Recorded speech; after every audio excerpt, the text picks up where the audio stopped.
Hey, Ray, roll that for me one good time. What's up, what's up? It's Brother Jonathan, Hieroglyphics Crew primarily. I'm in Rock Squad, Madjai Archers in the building. Casual smash rock Wellington is elegance.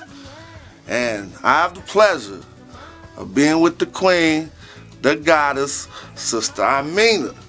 How you doing today? Hey, I'm giving thanks and praise. Okay, that's what's up. Everything good, everything good. Just give them a little bit of your background. Let them know what you got going on. Introduce me to thing, you know. All right. Well, I'm giving thanks to the Madjai, Oh, thank you. Hyro crew, everyone. Just really making this moment happen and bringing this energy forward because it's what we need. As you said, I'm Sistah Iminah. I'm an edutainer, and I educate through entertainment.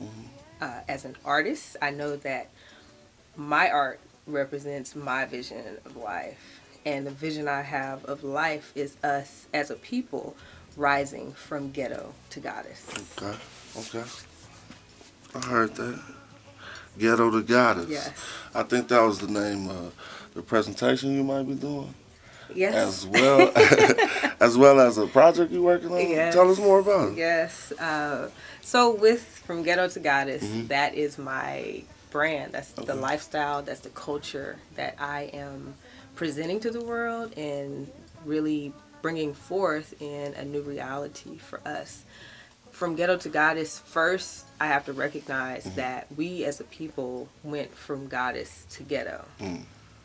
And now we're at the state where it's time for us to rise from ghetto to goddess. The reality that we currently are in is not the potential of where we can be.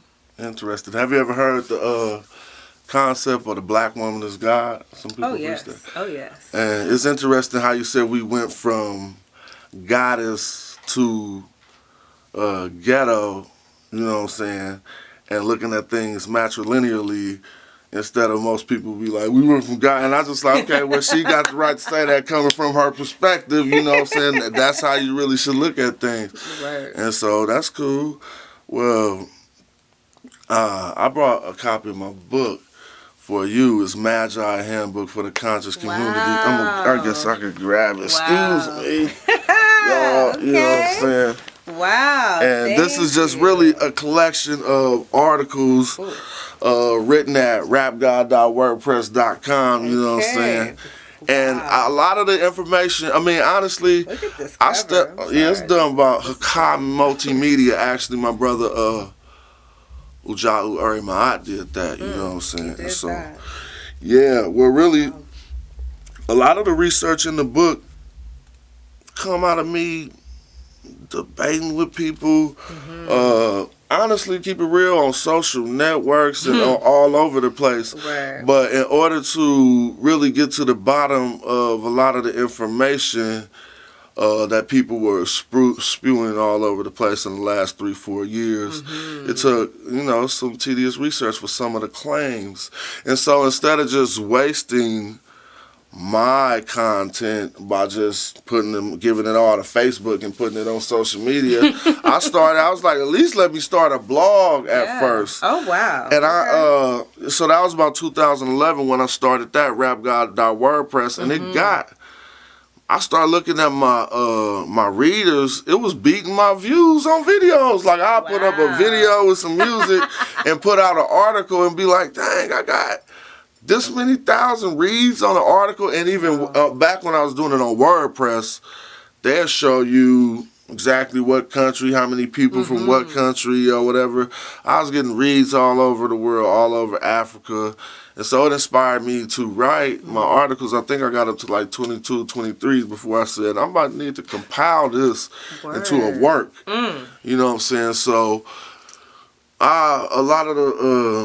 did a debate with the House of Consciousness in February of last year because of some of the material that was well received in that book, and they thought I was one of the best candidates to defend certain topics, so they called me out there. So that was cool, and that's one of the things we talked earlier about writing and beginning to get to teach the youth how to write is one of our focuses as Madjai. Madjai Archers stands for academics, research, charity, housing, economics, resources, and security. You know what I'm saying? And these are the things that we're trying to primarily focus on. And, you know, it being a cooperative, economic conglomerate, you know, we just trying to get a lot of companies to come together to focus on the same thing. So that's what I'm going to be talking to you about, you know, when your book coming out, you know what I'm saying? Soon. Look, I'm inspired, and this is really a great work of art and of true edutainment, you know, and just something that's essential and very thoughtful for our community. You know, the fact that it's a handbook, it's not just like, well, these are my thoughts or what I perceive about Kemet. This is what you know, and you're proving it with facts. And you really took your time and researched it.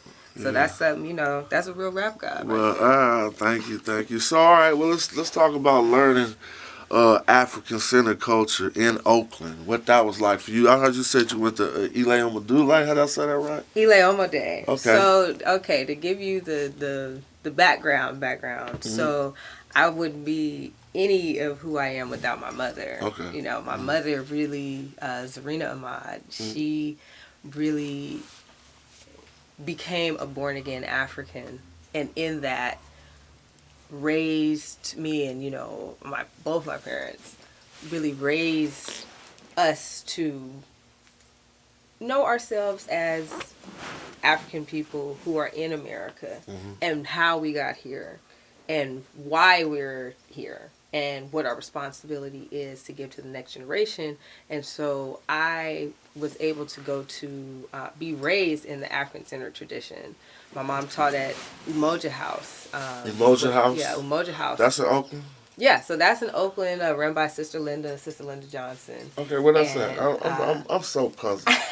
You know, I wasn't raised in the streets. I was raised on the hill. But my parents wasn't into the culture too much. And so I learned a lot of that stuff from researching as I got older. So what that's at? So Umoja House has always been operated by Sister Linda, and she has run it out of her home. And it was actually, from what I understand, one of the first African-centered schools in Oakland, and it's still running to this day. That's what's up. So my mom started teaching there. I was born there, and then she also taught at the Black Muslim Bakery School for Brother Bay's children, Yusuf Bay. So all the Bay kids, she taught all of them. Oh, okay, that's good. And then moved to teaching at Ile-Omode, which Ile-Omode, I want to say, has been here for almost 30 years. Yeah, it seems like it.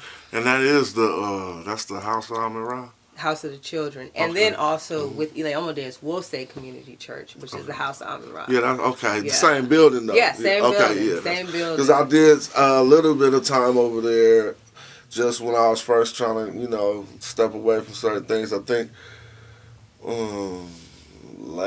early 2000s. And I actually did my first metal nature classes over there. Oh, really? Sitting under Professor Raymond Davis. You know, Raymond Davis. And so these were just like summer quick courses, but that was what I know about House of Amin-Ra. Yeah, it's definitely an institution in our community that has kept African and African-centered culture present, and just being able to have an institution and a home base that's still flourishing and thriving. You know, the fact that I know what it took to make Ile-Omode when I was going to school there, when my mom was teaching there, and all the other mamas who were really making that school work. And then now to see it flourishing, and, you know, they have a waiting list, and I know people who can't even get in. It's like, whoa. I know, Yeah, I know a few members who were also fundamental in help getting that school established down with the Hieroglyphics family. You know what I'm saying? And so that's all good. And so it's something I want to know. So name some of the characters that you know of Bay Area consciousness growing up. You know, some of the key speakers, some of the key figures that people in the world may not have heard of or what have you. And I honestly got to check on this camera. Make sure. Okay, yeah, sorry about that. So I'm going to bring that question back. So name some of the key speakers or the key, you know, figures in the Bay Area conscious community or even West Coast, some of the people as you were coming up that might have helped enlightening you, you know what I'm saying? Oh, wow. Being in the Bay Area, we really had the privilege to have a lot of scholars who are world renowned here because Black Studies was started, at SF State University nationwide. So it's like a very strong current that I didn't really understand that growing up. But as I got to be a young adult and started seeking knowledge for myself, I was like, oh, a lot of this was coming right out of the Bay.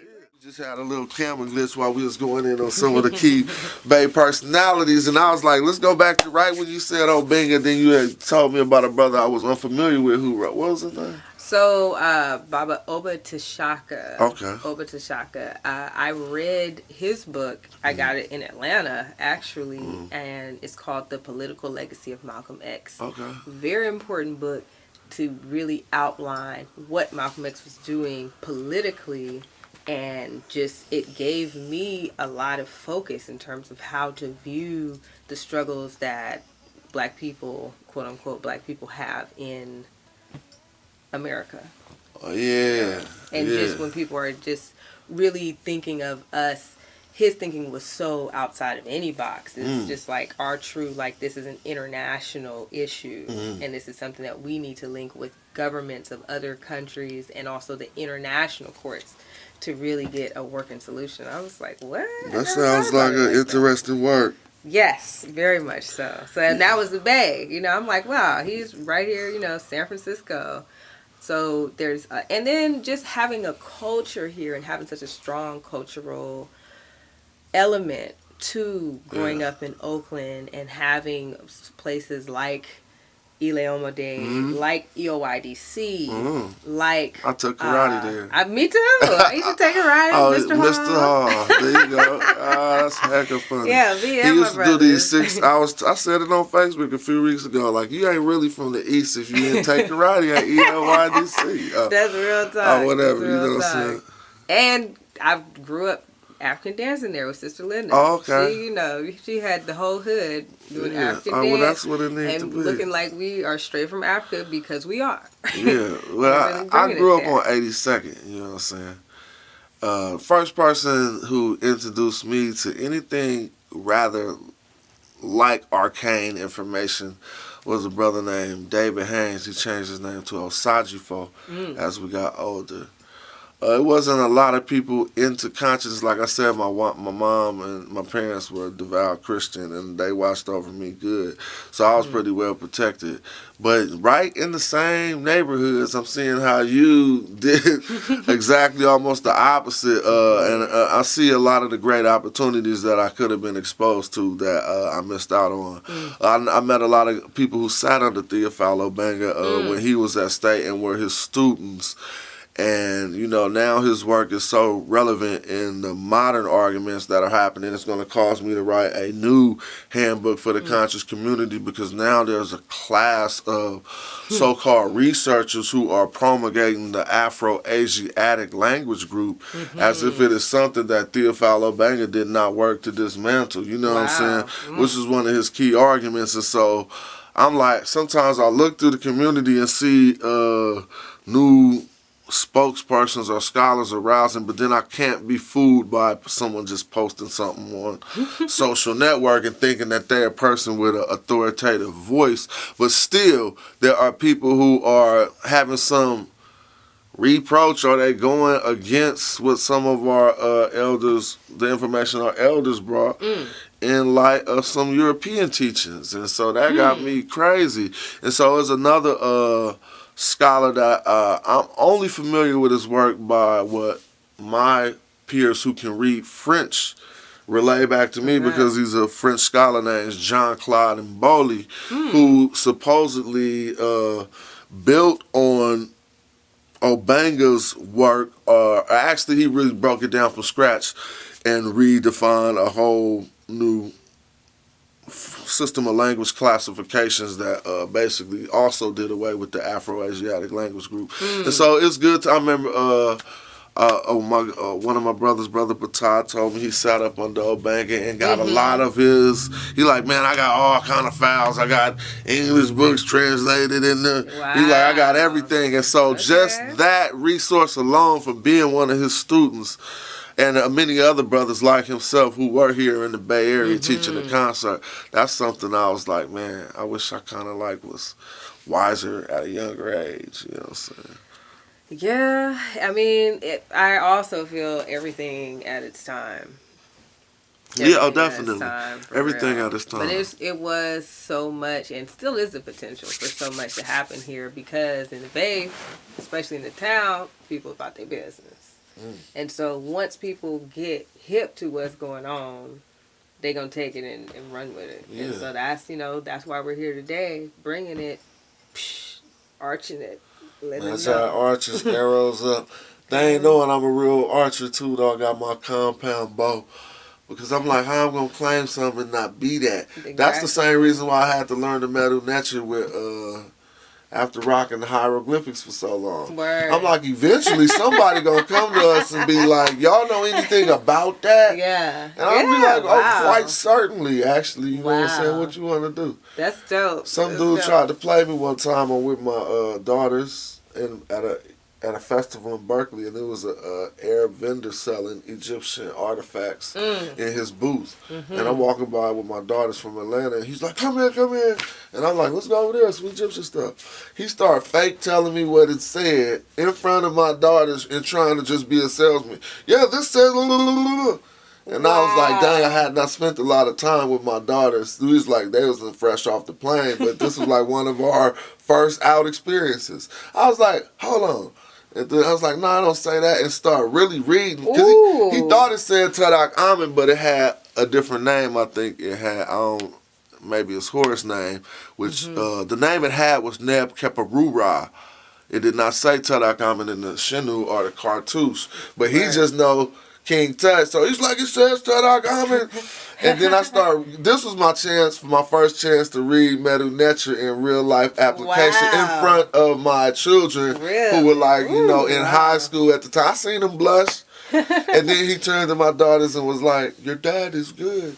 You know what I'm saying? And so, I don't know, that was just a little kick of, you know what I'm saying, getting the information and it actually being useful in casual passing in my family. That was like wonderful.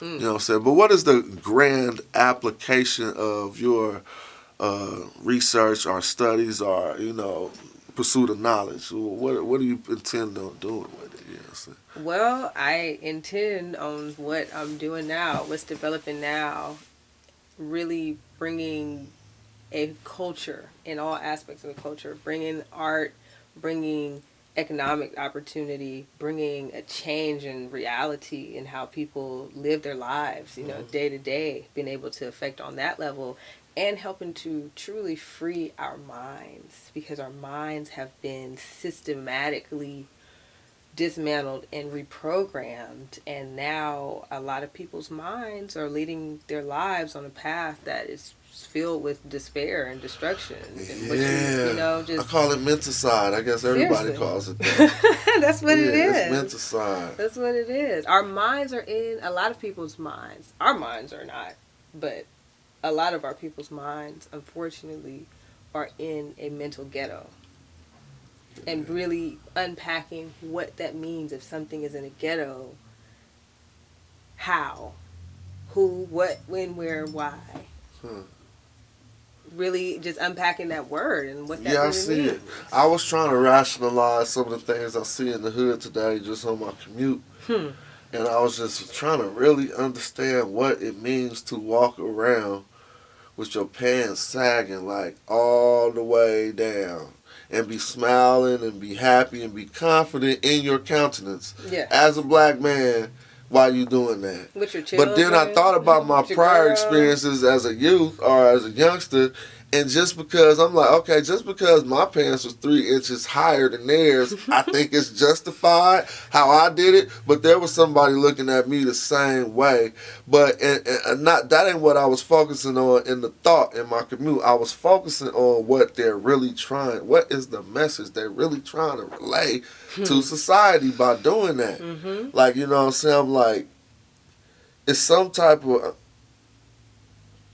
I don't know. It's crazy. It's something, no, because it's a vibe, and a lot of people have caught it, and they are not trying to let it go just yet. It's basically like a personal demarcation of not being accepted in the society or something. Like, you know what I'm saying? Like, exactly. Everybody who go over there, pull your pants down, like I'm saying, and walk around so everyone will know that you feel like that you, disenfranchised or just. You know, I saw someone, actually, I was with my mom, I think, last week, and it was a bruh, he was walking down the street, and his pants was, like, right above his knees, like, real talk. And he had his girl with him, and, you know, my mom is like, crazy. Oh, my God. Yeah. And I'm just like, I looked at him walking, I was like, you know what?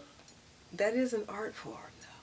Because it takes a lot. That's what I'm trying to be able to have him there, and then you have to walk a certain way. You got to do this wobble take a lot of effort, and then you got to keep it at that perfect, like, right there. You know what I'm saying? Like, it wasn't moving. I'm like, so you're putting so much effort. It's art. But art is an expression of life.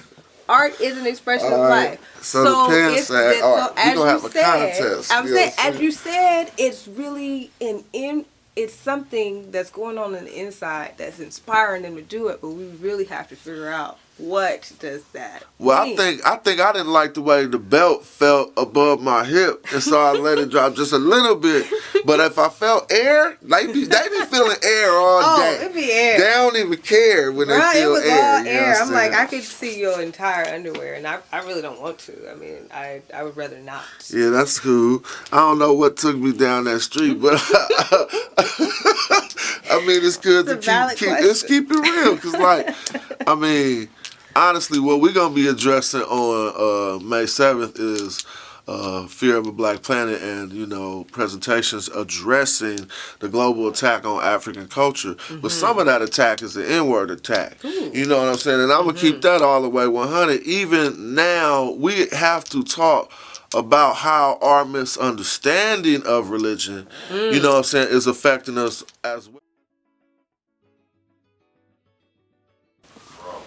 One thing, and I touch on it good in my book, Madjai Handbook for the Conscious Community. In one of the first chapters, you'll see we talking about the Moors.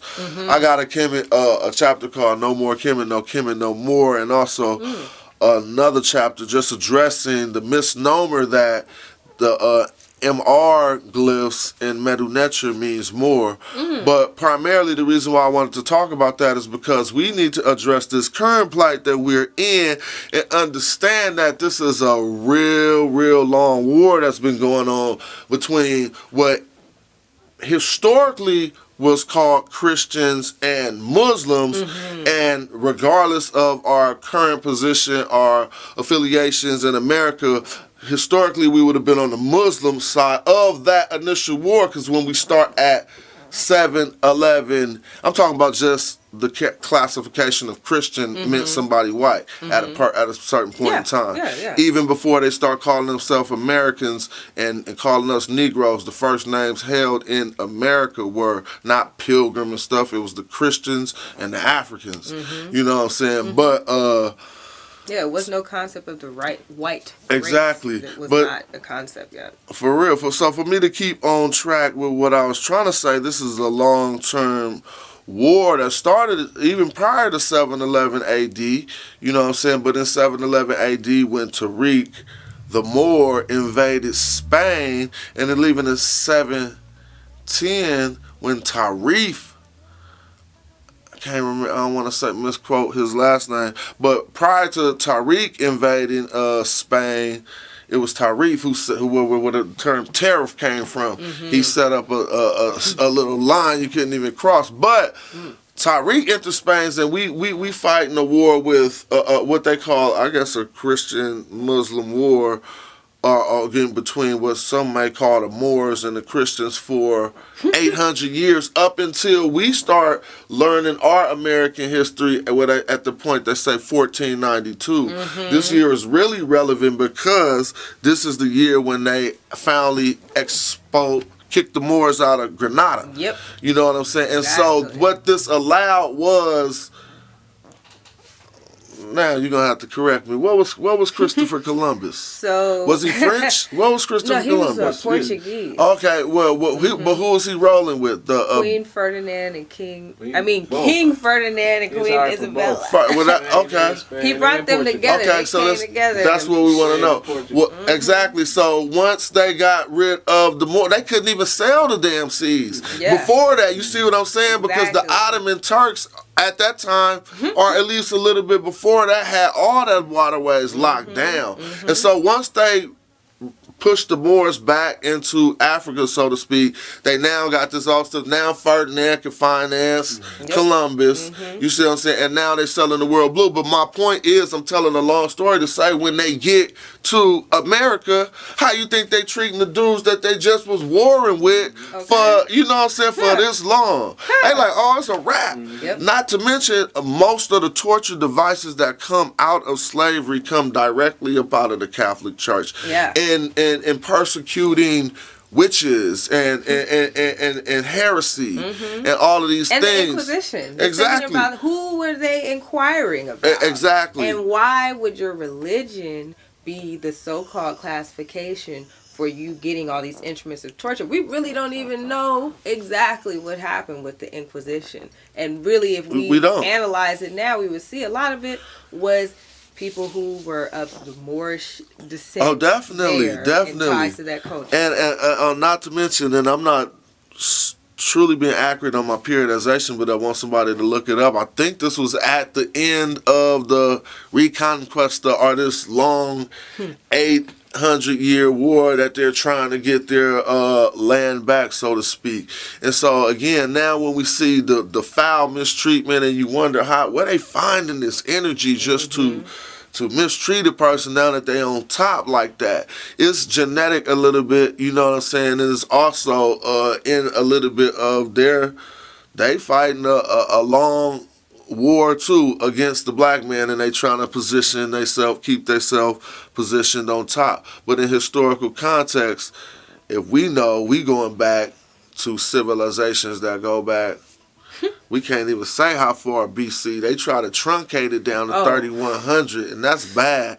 We got ancient scholars who say 5400. We got even some that go back 5700, and I've seen works that would put it back to 36,000 year history in Africa. I could totally see that. And so, I could totally see that. and some of these works can be found in a book called Manetho Terra Biblos, where it's a collection of all of the Jews and the Europeans, and as well as other nationalities who have scrutinized. But the first two are significant because specifically the Jews, because Manetho wrote to identify who the Jews were, and so his works were lost. And then only thing we could find talking about Manetho is the works of the people critiquing him. And so I just wanted to not to go too far in on why I felt like we faced this plight a little bit here, because it's a continuing long fight. And if we could see how they look at things in historical context, they looking like we got these now, they Negroes. I mean, again, some people don't deal with that ideology, but I understand that, it was a certain time when, black people were called Moors, you know what I'm saying, in certain areas of the world. Yeah. And so, it's crazy. Yeah. There's a lot of places we could go with that, though. It is. I mean, it's a global thing. It's something that has been rolling through time, and something that just operating in life, you should at least be aware and cognizant of it, because it helps to shape our daily reality. And so, again, a lot of that work, I might have mentioned earlier that some of that stuff came out of debates we have in the conscious community, and my need to back up what I'm saying with sources and stuff, and so that's kind of like we do what we do a little bit at the Armor Raw Squad. Okay, well, it's needed. The fact that we're even talking about these things is great. And so it's good to have more people like you that get down to the absolute bottom of what it is you're doing, and you say, okay, I don't just feel this, but I put in the work to really prove that's what it is. That's what we're trying to teach them. Research methodology. Mm-hmm. And primarily, you could do a lot with research methodology. I mean, even snooping people, be having bad research methodology. If they just knew research methodology, they can get the results they looking for. That is true. So you could apply it in all different. And I'm just saying, like, okay, like I'll be wondering how certain people come up with certain results. I'm like, how is you coming up with that result in different walks of my life? But I learned it from things I've learned with really debating scholars like Asar Imhotep, Ujahu Arimai, Netter Neb, Ishmael Bey. These guys grind the axe with me, like I said, to help sharpen my sword. And so, who would you say? I don't want to pose you as a debater or a researcher or argumentative person. But who are some of them people that you gonna give credit for, like molding you? Oh, wow. I say the entire African Center community here in Oakland and also in Atlanta. Because as we were talking about earlier, my brand, the lifestyle I'm bringing, is from ghetto to goddess. That first reflected my journey from goddess to ghetto, and then going from ghetto to goddess. Okay. And still continuously rising into what goddess means. In Atlanta, when I really had to take a look at myself and get to the core essence of who I am as a born-again African, there were a lot of different facets of the community there that helped me. One being the Shrines of the Black Madonna. Okay. They're a great institution nationwide. I started in Detroit. They're in Houston. They're in Atlanta. They're in South Carolina. And they had an African history class every Saturday. Walumu Olatunji, Lumumba, he teaches the class, and it meets every Saturday. And it's a rolling class where it started off looking at the different theories of creation and just looking at the roots, and then looking at just the development of the earth and development of people and life on earth, and through all our civilizations up through Nubia, Kemet, to looking at the Moors, and looking at just how we got into the Ma'afa and what all that meant, and looking at how we got out of slavery and what we contributed to the Civil War and Reconstruction and what that meant, and the Black Power movements and colonialism, and then neo-colonialism, where we are now, and then going back again. And so I started attending that class like the end of 2008, 2009. Some of my friends introduced me to that class, and then he had a DVD collection that we could come and partake in. And them so the DVDs. Hey, what? Tell me about the DVDs. You tell me about them, then I'm gonna tell you about what the DVDs did for me. What did the DVDs do for you? Lord, let me tell you. Shout out to Sarnetta. Do you know who was producing the ones that you were watching, and who were some of the scholars on the DVDs that you were watching? It was really amazing because he just committed his life to transcribing a lot of VHSs to DVD format. And so his library had like probably over 300-400 titles. And just getting lectures from Dr. Ben, from Dr. Clark, Dr. Francis Cress Wilson, Asa Hilliard, Dr. Asa Hilliard, many in his DVD series, so many things from Listervelt Middleton and his show, and looking at Gil Noble. Now, I don't know. I heard the Van Middleton dude, and I know he had them in the brother who hosted the Dr. Ben against the ADL. Was that him? I knew it because I could tell. That was he had so many people on his show. I ain't got that tape. So who the brother who got them tapes? So that's one Look, I'm a connection with him. Because he can get he'll do like a whole hard drive. And you could buy a whole hard drive from him, and it's like all these things that right otherwise there. would be lost. And being able to really, you reading and you taking notes, and it's all these different things. He has it on all different facets of stuff, and so many documentaries that have come out, and looking at Haiti, looking at just everything. And so that really, really impacted me. And then also just really looking at Ashra Kwesi's work, looking at, you know, a lot of our current contemporary scholars, and just going in, you know, and then researching, you know, looking at selected things on YouTube, not everything on YouTube, but, you know, going through things with a fine-tooth comb, it all, About that YouTube, it's just a medium, you know what I'm saying? And you can record anything. This could be on YouTube, and, you know, you can record a university lecture. So we don't want to promote that some people become YouTube scholars. That has been the problem. Yeah. People be like half filled with the information, and they come out trying to debate. You be like, where you get that from? And they source YouTube. Don't source YouTube. You can't source YouTube. If it's a scholarly debate that occurred on YouTube, don't source. I seen this on YouTube. Be like, source the debate. Yes. And where it occurred at what university. Yes. Because that just make you be microwave YouTube scholar coming up with it in 5 minutes. Exactly. You know what I'm saying? Exactly. That ain't good research methodology. And once you pop, you might stop. Yeah. Yeah. The you know, YouTube it can help, it can aid your research, but don't let it be your only source and you just take YouTube for life. Like, now let me say something just back on that. I got a flat the other day and I didn't know how to get my jack thing out, and I'm on the side of the road watching YouTube on it. So I just can't feel like I'm.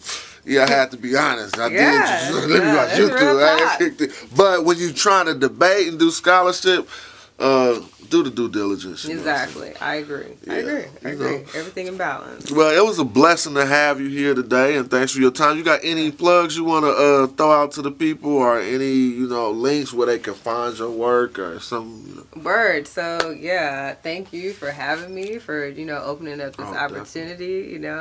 Madjai, give thanks. Casual, High Road Cruise, we're doing Thank it. you.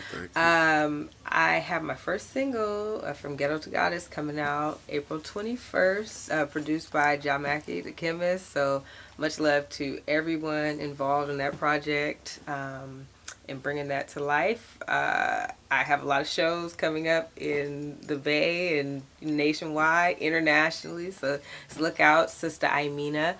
You can follow me on Facebook, Instagram, Twitter, Sistah Iminah. And let's keep the vibes rolling.